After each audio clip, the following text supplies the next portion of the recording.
Ingresando en www.consejo.org.ar podés hacer la legalización de tus informes y certificaciones, seleccionando legalizaciones y luego la opción web. Allí vas a ingresar al sistema con tu nombre de usuario y clave personal y con un número de convenio y clave, el que podés suscribir por la web. Una vez que ingresaste, elegís la opción que estás buscando y listo. Dentro de nuestra página vas a encontrar conferencias en nuestra biblioteca de contenidos. Ingresando a la opción Reuniones científicas y técnicas, vas a poder elegir el contenido que estás buscando y al hacer clic, ver el video de forma online y descargar el material de la reunión. Si querés hacer un curso de capacitación, la DAC te brinda varias opciones. Podrás acceder ingresando a e-learning y luego a cursos virtuales. Allí te podrás inscribir en el curso o capacitación que más te guste. Si lo que buscas es asesoramiento profesional, estás a un solo clic de distancia. Podés hacerlo ingresando en Asesoramiento opción web. Completás el formulario a base de tu consulta y luego serás contactado por uno de nuestros profesionales. Uno más de nuestros servicios es el sello editorial Edicon, y ahí podés encontrar todas las publicaciones y colaboraciones técnicas. Además, ingresando a nuestro menú Servicios, Consejo Salud, vas a enterarte de todas las novedades de Centro Médico, Farmacia, Simeco e Integrar Plus. Estos y muchos temas más están disponibles en nuestra web www.consejo.org.ar. Envíanos tu consulta a consejoescucha@consejo.org.ar o llama al 5365 8950 y un colaborador se estará comunicando con vos. Te acompañamos sin que te muevas de tu casa. Consejo 75 años. Gestión y futuro.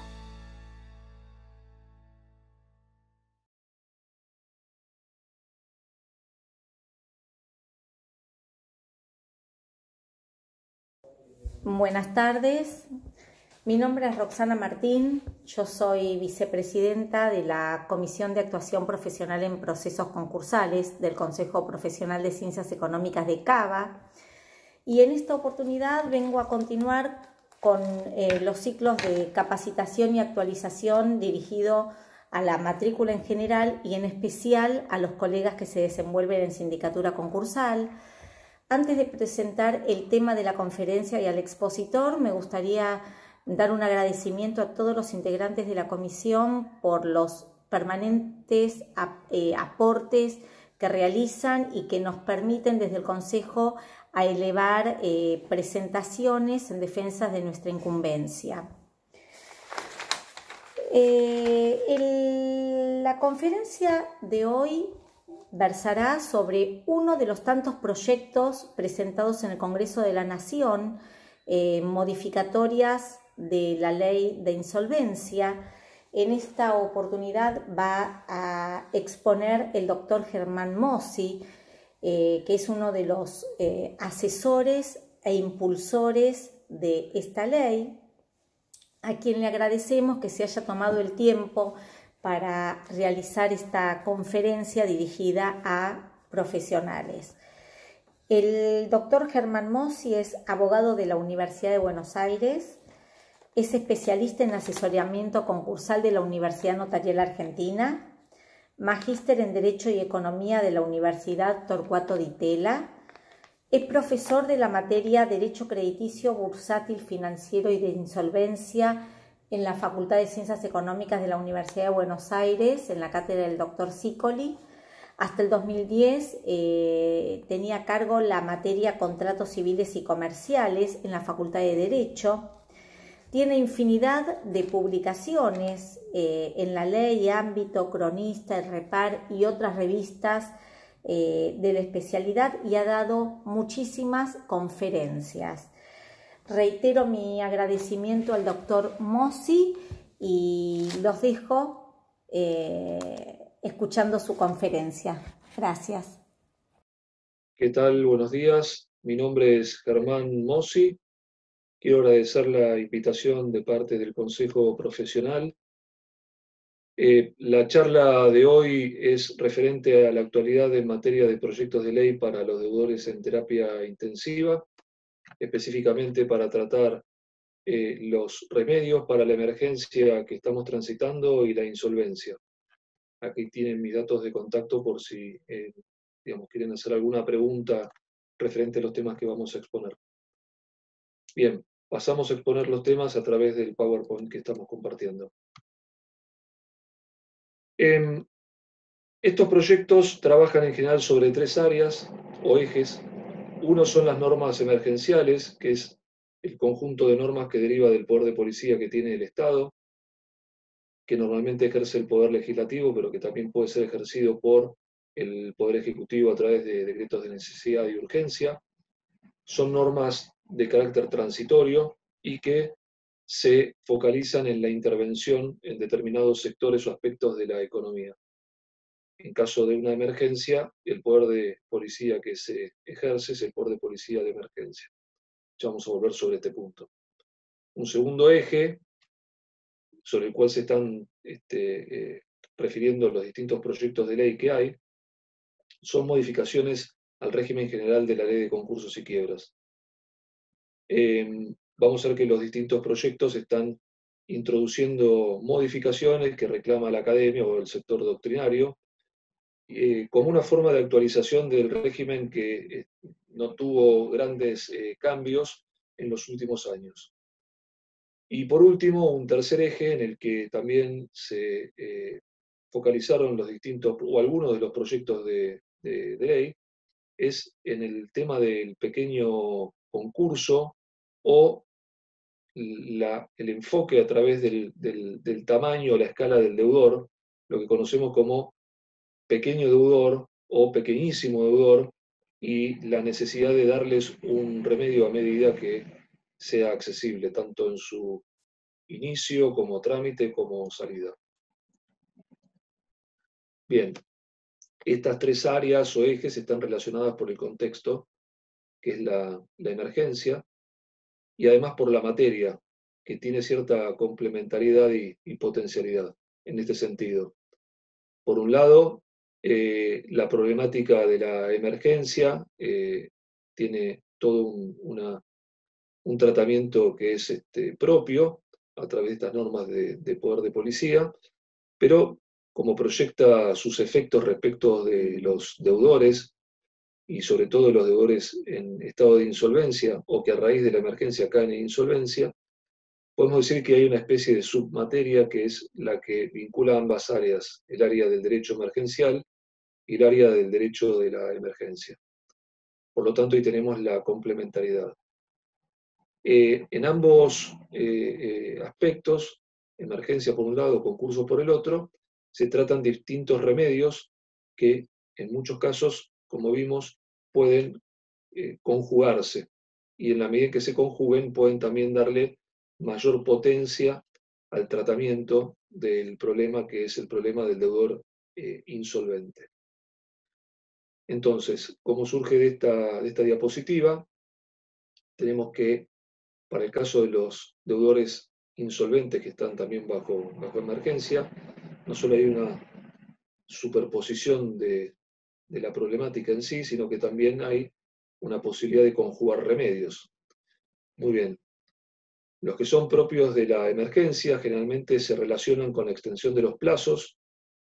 Nos estamos refiriendo a los plazos del periodo de exclusividad, en el cual el deudor negocia su propuesta con los acreedores, y también el periodo de concurrencia dentro del salvataje, el artículo 48.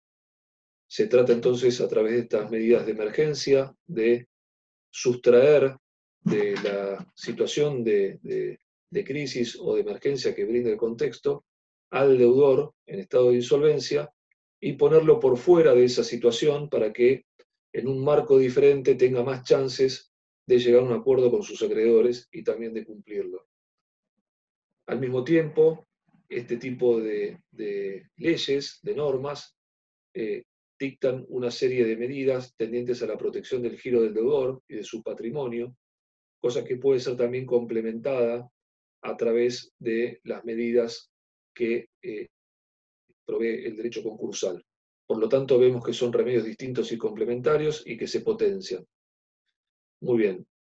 Por último, también está la cuestión de la renegociación del pasivo concursal y postconcursal, cuestión que puede ser tratada tanto como una norma de emergencia específicamente ligada a una situación particular de crisis, como la que estamos atravesando a raíz de la pandemia y emergencia no solo sanitaria, sino también económica, o también puede ser tratada como una cuestión propia del régimen general y permanente de la ley de concursos. En nuestra opinión, digamos, pero esto ya es una opinión personal, lo pertinente o lo más lógico y razonable es tratar el tema de la renegociación como una norma de emergencia. Pero hay que decir que gran parte de la doctrina opina lo contrario y propone que se modifique esto como una norma permanente de la ley de concursos. Muy bien. En un segundo eje tenemos lo que veíamos como área de cambios o reformas al régimen general de la ley de concursos. Muy bien, acá hay distintos temas que la doctrina ha puesto en la mesa. Uno es el tema del llamado dinero fresco o financiamiento del deudor insolvente en concurso preventivo. La idea es de permitir que el deudor en situación concursal acceda al crédito, cosa que pierde antes de entrar en concurso o cuando entra en concurso pierde lo poco de crédito que le quedaba. Hoy por hoy la ley argentina no tiene una regulación en tal aspecto y por lo tanto resulta necesario explorar una solución al respecto. Hay bastante experiencia en el derecho comparado, tanto en el derecho norteamericano como en el derecho francés, español, también en el derecho latinoamericano. Otro tema que pone la doctrina también en la mesa de análisis es la cuestión de los convenios de crisis o los convenios colectivos de trabajo de crisis. Ahí tenemos, una cuestión que está bastante dominada por el debate político, por la postura política. La situación que tenemos actualmente es la situación opuesta a la del año 95. En el año 95, cuando recién se sancionó la ley 24.522, se estableció un régimen que disponía una suerte de suspensión de hecho por 3 años de los convenios colectivos, sin que tuviera el concursado un incentivo real para negociar un convenio de crisis. Esto dio lugar a muchos abusos y por lo tanto la reacción en el año 2011 fue la de derogar esta posibilidad de convenio de crisis. Pero, gran parte de la doctrina reclama la posibilidad de que estos convenios de crisis existan como una herramienta más para darle un salvataje, un auxilio al deudor que está en situación de insolvencia. Un tercer punto se relaciona con la renegociación de la propuesta o el acuerdo. ¿Esto en qué consiste? Bueno, consiste en que si el deudor tiene un acuerdo que fue establecido sobre la base de una situación en la que no estaba el contexto económico general en emergencia, la posibilidad de que frente a esta situación de emergencia, el deudor tenga una instancia para renegociar la propuesta o el acuerdo del concurso que esté tramitando o al cual ya haya arribado con un acuerdo homologado.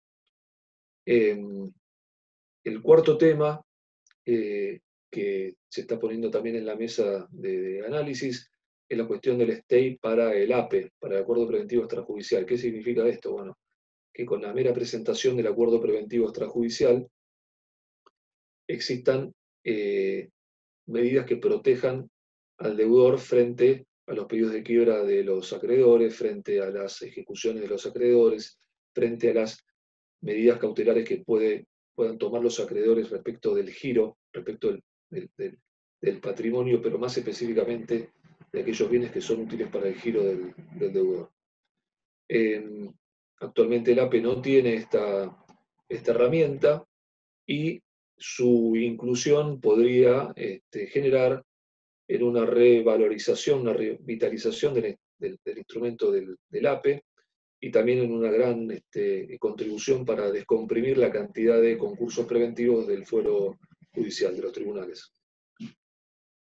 Otro tema que se está debatiendo también es la cuestión de si va a haber nuevos sujetos concursables y específicamente la cuestión de si el fideicomiso puede ser sujeto de un concurso preventivo. Ahí hay, bueno, también opiniones doctrinarias opuestas, encontradas, hay quienes dicen que sí, quienes dicen que no.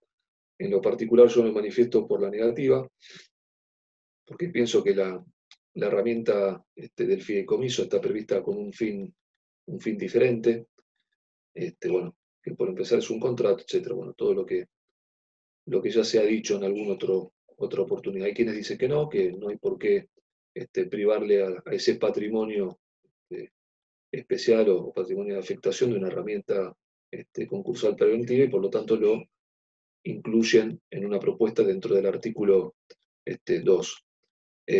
Hay quienes inclusive llegan al extremo de plantear que ya sería factible plantear promover un concurso preventivo de un patrimonio fideicomitido.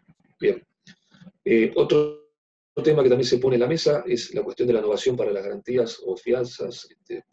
Ya sabemos que hoy el régimen legal de la ley de concursos y quiebras no extiende los efectos del acuerdo al que llegue el deudor principal para los garantes o fiadores. Bueno, ahí se está planteando una modificación para que las garantías o las fianzas no se extingan, pero sí para que fiador, garante, etcétera, estén sujetos al mismo esquema novatorio del deudor principal. Otro tema más es la cuestión de la prescripción y la caducidad. Respecto de determinadas instancias del procedimiento del concurso preventivo, tanto para la verificación, un acortamiento de plazos, que se sugiere como para ponerle un poco más de certeza a la determinación del pasivo del deudor, y también para resolver la cuestión de aquellos pagos que no son reclamados por acreedores en acuerdos que por ahí se extienden demasiado en el tiempo y que bueno, derivan en que termina complicándose el tratamiento del cierre, del cumplimiento del concurso preventivo. Otro tema que también se está tratando es la cuestión de la protección de las cuentas bancarias, o sea, las cuentas bancarias que tenga el deudor al momento de concursarse, para que se mantengan dichas cuentas al momento en que se inicie el concurso y no se cierren, o bien también disponer alguna herramienta para que el deudor pueda contar con una cuenta que se abra en un banco oficial, de modo que pueda bancarizar sus pagos y bueno, que también la sindicatura y los acreedores tengan un mayor control. Y por último, también un área bastante debatida, que es la cuestión de las medidas cautelares que el juez del concurso podría dictar al momento de la apertura del concurso preventivo para proteger el giro del deudor y darle mayor viabilidad al remedio preventivo. Bien. En el tercer eje o área tenemos la cuestión del pequeño deudor o los pequeños deudores, que también pueden ser divididos en pequeños y pequeñísimos deudores. Algunos proyectos encaran esta cuestión y crean un régimen especial dentro de la ley de concursos o fuera de la ley de concursos, según el caso. Bien, hay algunos casos en donde los proyectos se enfocan en cualquier tipo de deudor pequeño y hay otros que simplemente se limitan a el consumidor como deudor concursable. Vamos a ver que hay proyectos que se enfocan de una manera y de la otra. También hay un tercer modo de enfocar la cuestión del concurso pequeño, ya no desde la visión del deudor, sino también desde la visión del proceso en sí mismo, reduciendo los requisitos, etc. Es decir, dándole contenido al pequeño concurso que hoy se está regulando de manera muy, muy simple, abreviada, casi raquítica, en dos artículos, el 288 y el 289. En definitiva, bajo cualquiera de estos enfoques, se trata de brindar un traje a medida para los deudores que tengan estas características para facilitar la accesibilidad del deudor al trámite concursal, que hoy no tiene un remedio a mano, sino que tiene que someterse a un remedio que le queda grande, flexibilizándose también todo el trámite y especialmente la cuestión de la salida, es decir, la posibilidad de obtener un acuerdo y que, digamos, ese acuerdo pueda ser cumplido por el deudor. No solo se trata de simplificar el trámite, de bajar los costos en general de estos trámites, sino también en darle más poder al juez. ¿Mayor poder para qué? Bueno, para dirigir el procedimiento, dimensionando el trámite, especialmente cuando se trata de concursos de personas humanas, en donde los procesos deben ser más breves, más simples, menos costosos. Y también para que el juez tenga facultades suprahomologatorias, es decir, que puede imponer un acuerdo. Sobre esto la doctrina ha trabajado y bueno, es muy importante que en los proyectos se refleje esta posibilidad, o en algún proyecto se refleje esta posibilidad, como vamos a ver. Y también se explora la posibilidad de establecer un trámite concursal extrajudicial o prejudicial para descomprimir la labor de los tribunales en esta materia, para evitar una andanada de pedidos de quiebra, para evitar una andanada de concursos pequeños, etc. Bueno, establecer dos tipos de procedimiento, uno judicial y otro predominantemente extrajudicial. Actualmente son 11 proyectos de ley que tratan estas materias. Hay un solo proyecto que abarca los tres ejes, que es el proyecto del Interbloque Federal para el Desarrollo, en el cual tuve intervención. Después hay 3 proyectos de ley en 2 ejes, el de la diputada García y otros diputados más de Juntos por el Cambio, y el del senador Bullrich y otros senadores más de Juntos por el Cambio. También hay un proyecto de ley que es bastante breve, escueto, tiene 2 artículos, de la senadora Vega, de Cambiemos Fuerza Cívica Riojana, y 7 proyectos de ley que trabajan en un solo eje. El proyecto del Interbloque Federal para el Desarrollo, ahí tienen también el número de expediente por si quieren verlo en la página del Congreso. Es el único que trabaja en los 3 ejes: emergencia, reformas al régimen general y también al del, digamos, plantea un procedimiento especial para pequeños deudores. En el bloque de emergencia, que es el que estamos acá tratando, ilustrando con esta diapositiva, la declaración de emergencia es por un plazo acotado de tiempo, se plantea hasta fin de año, en definitiva será el legislador el que fije el plazo, y tanto está dado para abarcar a los deudores en concurso o que sean concursables. Es decir, se prevé los deudores que estén tramitando ahora un concurso o que deban tramitar su concurso en los meses venideros. ¿Qué plantea el proyecto en lo referente a la emergencia? Bueno, la extensión de los plazos del periodo de exclusividad, de modo de sacar al deudor de ese periodo de exclusividad y que no coincida el mismo con el periodo de la emergencia. Se supone que va a tener más chance de llegar a un acuerdo cuando cese la emergencia que si tiene que negociar en el contexto de la emergencia. Por otro lado, también se plantea una extensión del plazo para el cumplimiento de los acuerdos, porque el deudor suponemos que en la situación de emergencia, con medidas de confinamiento, con medidas de caída, digamos, que implican la caída de la actividad, etc., no va a poder cumplir en ese contexto, por lo tanto, se amplía por un año el plazo de cumplimiento de los acuerdos. Hay una renegociación, la posibilidad de renegociar acuerdos, ¿sí? Suspendiéndose, es decir, como norma de emergencia, las restricciones que derivan de los artículos 31 y 59, que le impiden al deudor reconcursarse o concursarse si tiene un concurso que aún no terminó. La suspensión también de la indelegabilidad de funciones. Esto es algo que es de particular interés para los síndicos, martilleros y demás funcionarios que pueden ser personas de riesgo por la edad o por alguna patología en particular, y que por lo tanto deben guardar esas precauciones, respetar esas normas sanitarias, y que por la ley de concursos y quiebras no pueden delegar por ahora en terceros esa función. Bueno, el proyecto habilita la delegación específica de tareas con conocimiento judicial a costo y riesgo o responsabilidad del funcionario que delega. Esta es una medida bastante reclamada por el sector de los síndicos.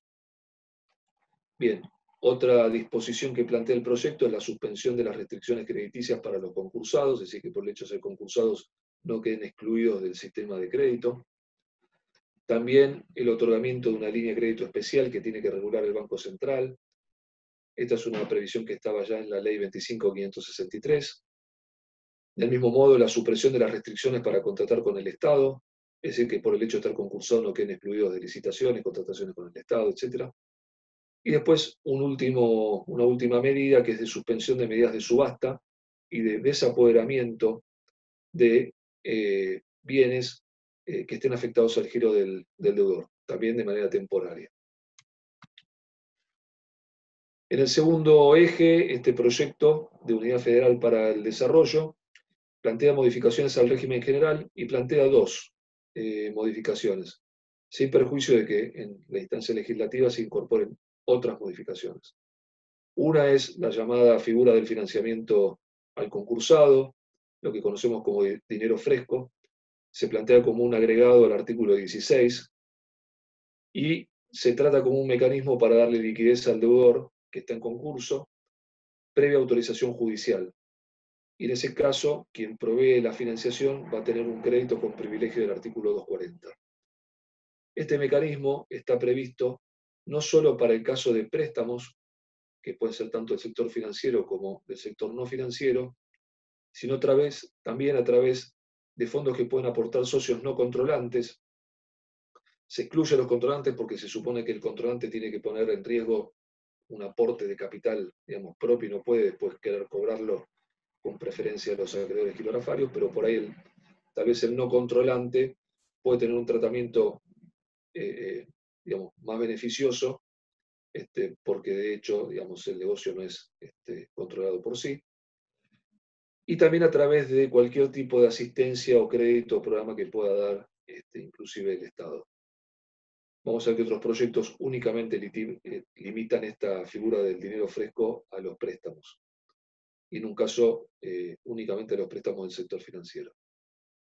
Y en un segundo planteo o propuesta está la cuestión de los convenios de trabajo, los convenios colectivos de crisis, que el proyecto se ubica en una postura intermedia entre las dos posturas extremas, la del 95, que ya comentamos antes, y la del 2011, estableciendo una suspensión breve por el plazo del periodo de exclusividad y brindando allí una oportunidad, una ventana para que los trabajadores y el empresario acuerden por un breve periodo un convenio de crisis que de no ser celebrado, bueno, implicará que se retoman las condiciones del convenio colectivo de trabajo correspondiente. A su vez, el proyecto del Interbloque Federal, Unidad Federal para el Desarrollo, contempla también, como vimos, un régimen para los pequeños deudores. Este régimen apunta primero a una reducción de costos, inclusive de la tasa de justicia. Está focalizado para pequeños deudores que sean tanto personas humanas como personas jurídicas.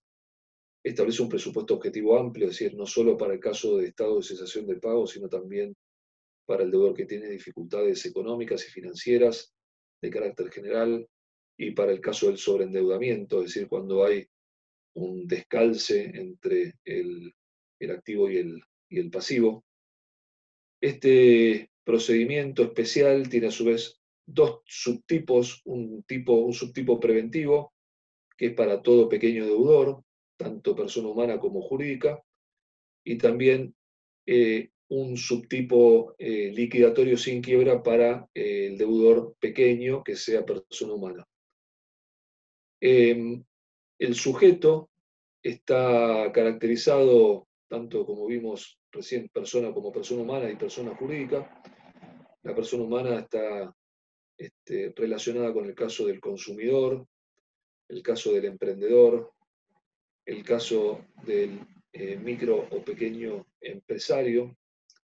también el caso del empleado en relación de dependencia en el sector privado o con el sector público, es decir, y también para aquellos, esas personas humanas que no desarrollan actividad organizada como empresa, como por ejemplo los profesionales independientes. En el caso de las personas jurídicas, las mismas están definidas como las micro y pequeñas empresas. El proyecto establece que tanto pueden ser micro y pequeñas empresas o empresarios sin necesidad de que estén registrados dentro del régimen de la Secretaría de MIPYME. Basta con que tengan un nivel de facturación análogo al nivel de facturación definido por la reglamentación. A lo que se apunta en el subtipo preventivo es a flexibilizar la entrada, el trámite, el acuerdo y el cumplimiento del procedimiento. El acceso, obviamente, se facilita por el hecho de que la herramienta tiene un diseño a medida, establece costos infinitamente inferiores a los del concurso del régimen general. Por otro lado, el trámite tiene plazos más breves y hay una diferenciación del caso de la persona jurídica de la persona humana, porque la persona humana, en el caso del concurso preventivo de la persona humana, después tiene una audiencia preliminar en la que puede tomar el control del trámite y darle una impronta al tipo de procedimiento que se va a desarrollar, inclusive instando a las partes a llegar a un acuerdo. Y después también tiene un régimen flexible de mayorías para el acuerdo.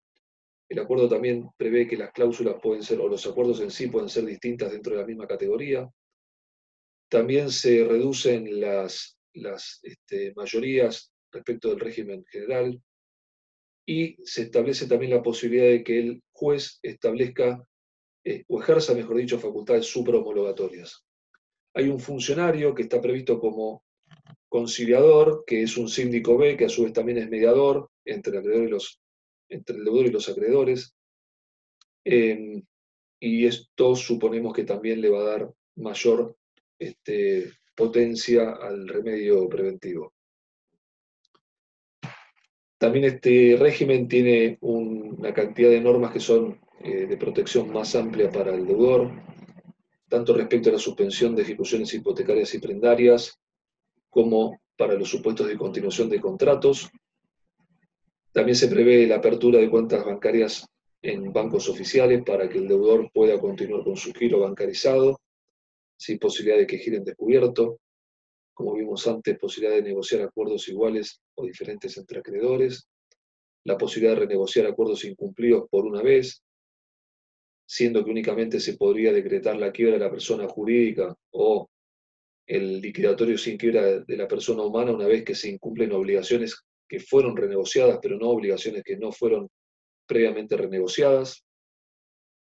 Y en el caso del subtipo liquidatorio sin quiebra, únicamente previsto para personas humanas, la característica está en que sus efectos se concentran en los bienes desapoderados y son nada más efectos de índole patrimonial. El deudor, por lo tanto, se rehabilita inmediatamente con la sujeción a este tipo de procedimientos. Se simplifica mucho la realización de bienes, el trámite de realización de bienes, inclusive el conciliador, que es un síndico barra mediador, en esta instancia tiene la posibilidad de buscar ofertas respecto de los bienes, ofertas que pueden ser realizadas tanto por el deudor como por los acreedores o inclusive por terceros. Si el deudor fuera empleador, continúan los contratos de trabajo, a diferencia del régimen general. Hay también una figura de clausura rápida del procedimiento si la liquidación se torna antieconómica.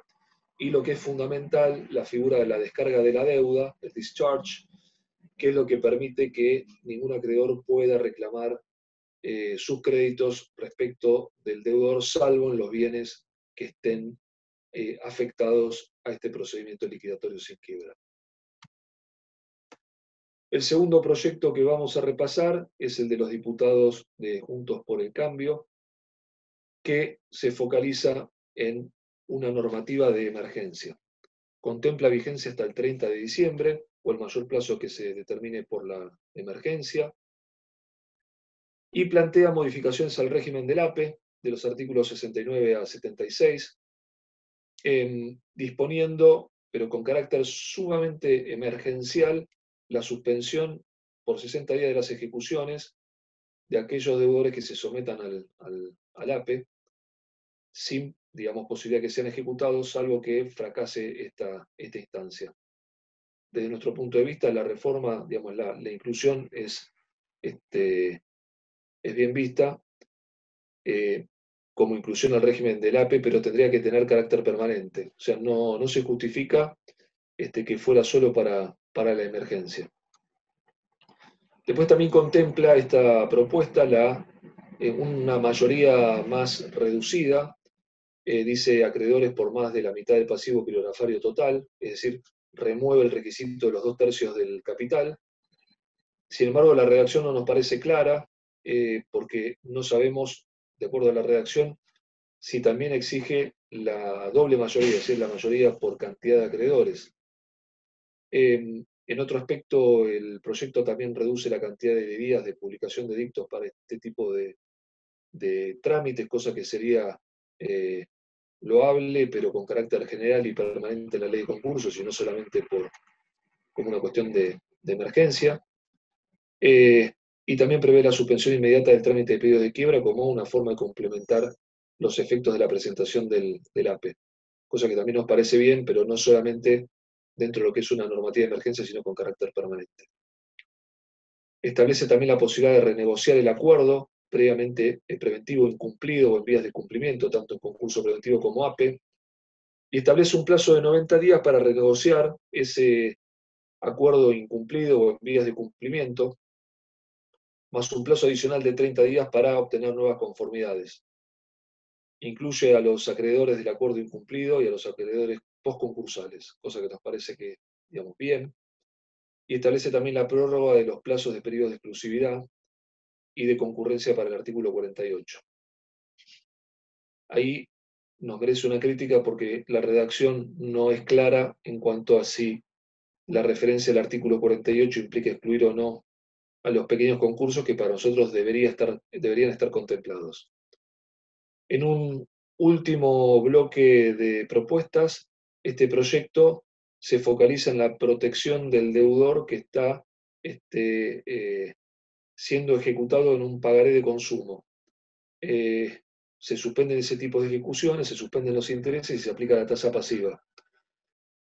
Nos parece criticable la propuesta porque el consumidor no se vincula únicamente a partir de ese tipo de herramientas, y si se quiere suspender las ejecuciones en los casos de consumo debería ser algo un poco más abarcativo, es decir, que abarque todo tipo de ejecución o de reclamación contra consumidores y no únicamente pagarés de consumo. También nos parece criticable que el plazo sea menor al plazo de la emergencia, porque habla de un plazo fijo de unos 90 días, cuando el plazo de la emergencia está previsto que durará más tiempo, inclusive en el propio proyecto.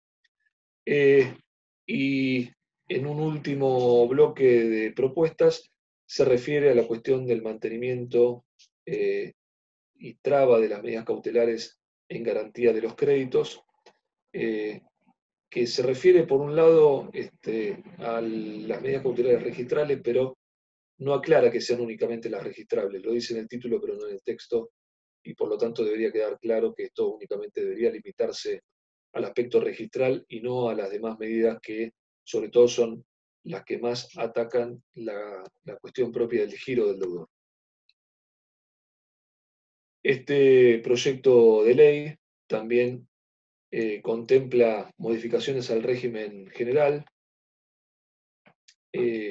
prevé un régimen de dinero fresco, pero defectuosamente regulado, con un privilegio del artículo 240, cosa que nos parece correcto, pero con una redacción que está limitado a las entidades financieras, que también está limitado a la figura del préstamo, cosa que nos parece innecesario limitarlo exclusivamente a la figura del préstamo, y mucho más a la figura del préstamo de entidades financieras. Y después también la redacción nos parece que no es afortunada, porque tiene una redacción que implica una norma meramente operativa de tipo declaratorio y no una norma que esté destinada a operar en forma automática. También se dirige a empresas concursadas y no a sujetos, y ya sabemos que los sujetos pueden ser o no empresas.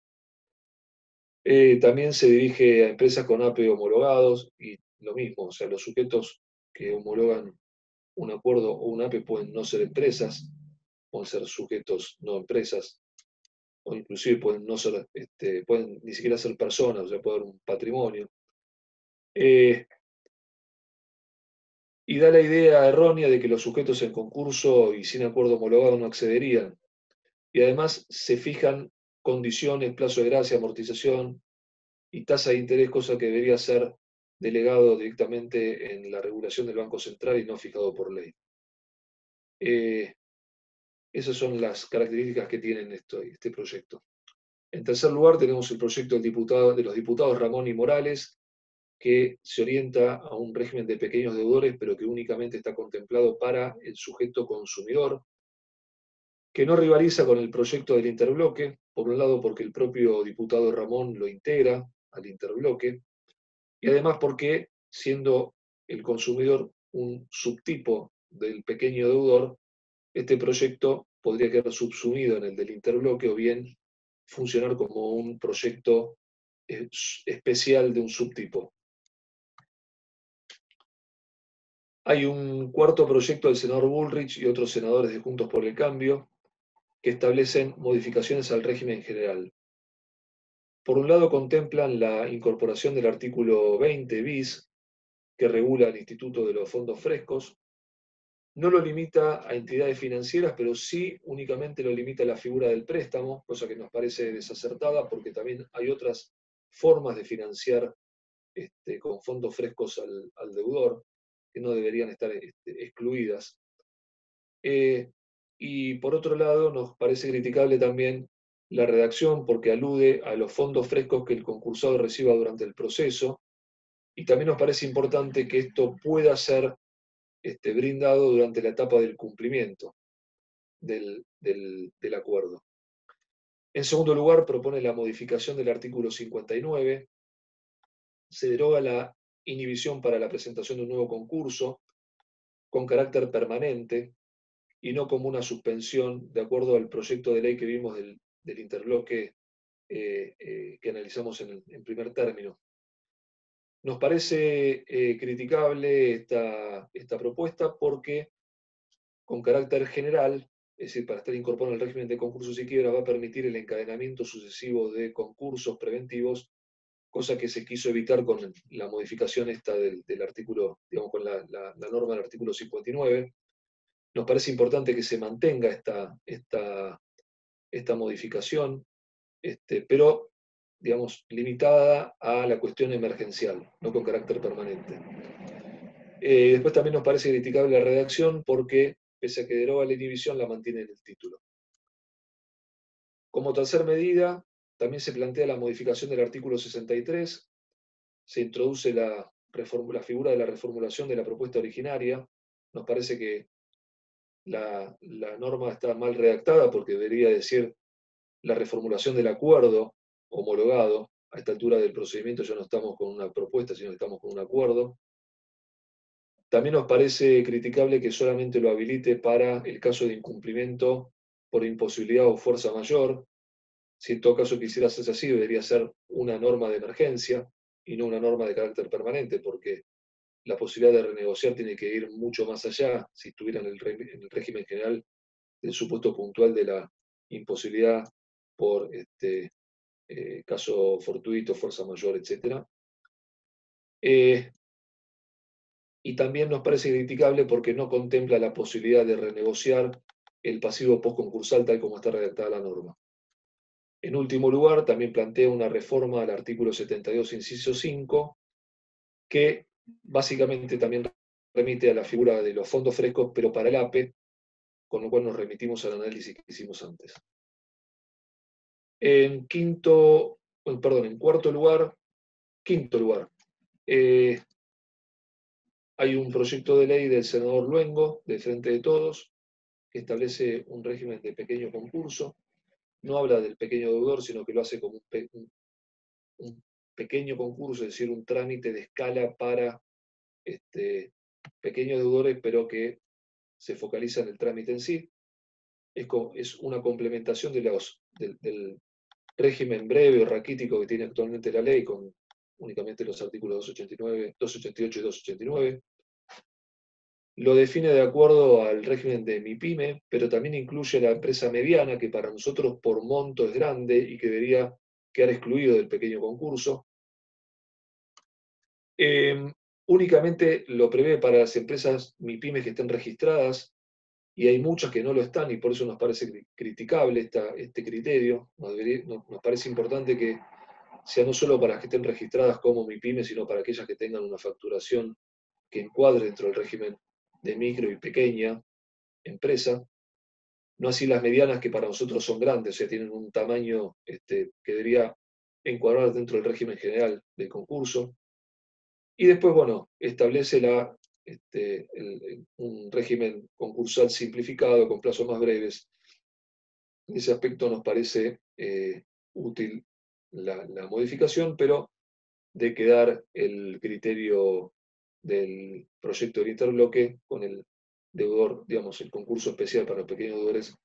Esta normativa bien podría contemplarse cubriendo los aspectos que no cubre hoy el pequeño concurso, pero prácticamente no habría lugar a la utilización de este remedio si también la ley al mismo tiempo tiene un régimen para pequeños deudores con un capítulo 5 como el que propone el proyecto del interbloque.